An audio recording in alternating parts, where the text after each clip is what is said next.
కార్మిక రైతు వ్యతిరేక చట్టాలను తీసుకురావడంతో కార్మికులు రైతులు నష్టపోతున్నారని సిఐటియు రాష్ట్ర కార్యదర్శి భాస్కర్ తెలిపారు.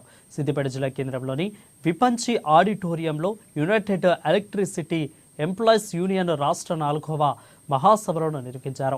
బీజేపీ ప్రభుత్వం విద్యుత్ సవరణ చట్టం తీసుకొచ్చి కార్పొరేట్ శక్తులకు కొమ్ము కాస్తుందని విమర్శించారు. ధరలు పెంచడం వలన సామాన్య ప్రజలు ఇబ్బందులు పడుతున్నారని తెలిపారు.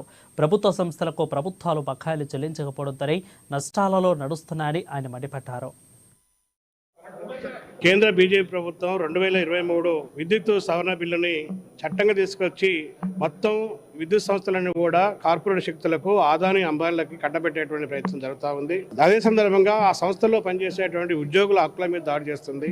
మొత్తం కార్మిక చట్టాలని రద్దు చేస్తుంది. రైతులకి నష్టదాయకమైనటువంటి విధానాలు తీసుకొచ్చింది.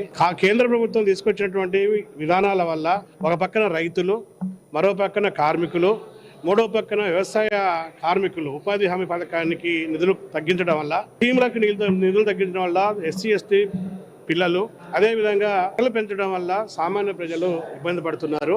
రాబోయేటువంటి రోజుల్లో కార్పొరేట్ పెట్టుబడిదారుల కోసం కార్మిక చట్టాలను రద్దు చేసిన 29 చట్టాలు రద్దు చేసి తీసుకొచ్చినటువంటి లేబర్ కోడ్లని ఏప్రిల్ 1వ తారీఖు నుంచి అమలు చేస్తామని చెప్పి కేంద్ర ప్రభుత్వం ప్రయత్నం చేస్తుంది. దానికి వ్యతిరేకంగా రాబోయే రోజుల్లో పెద్ద ఎత్తున సమ్మె చేయాలని, కార్మిక వర్గ హక్కుల కోసం పోరాటాలు ఉధృతం చేయాలని సమావేశంలో నిర్ణయం చేయబోతున్నాం.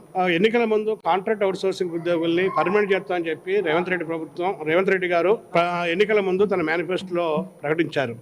రాత్రి సర్వశిక్ష అభియాన్ వాళ్ళు ఉద్యోగులు 29 రోజులు సమ్మె చేస్తున్న సందర్భంలో దాన్ని ఉద్దేశించి తెలంగాణ రాష్ట్రంలో ఎవరిని కూడా కాంట్రాక్ట్ అవుట్ సోర్సింగ్ ఉద్యోగుల్ని రెగ్యులర్ చేయలేము, సాధ్యం కాదని చెప్పి ఆయన మాట తప్పి ద్వంద్వ వైఖరిని ప్రదర్శించినటువంటి పరిస్థితి. తెలంగాణలో 6 గ్యారంటీల్లో ఏ ఒక్క గ్యారంటీ, బస్సు తప్ప, ఫ్రీ బస్ తప్ప ఏ ఒక్క గ్యారంటీ లేదు.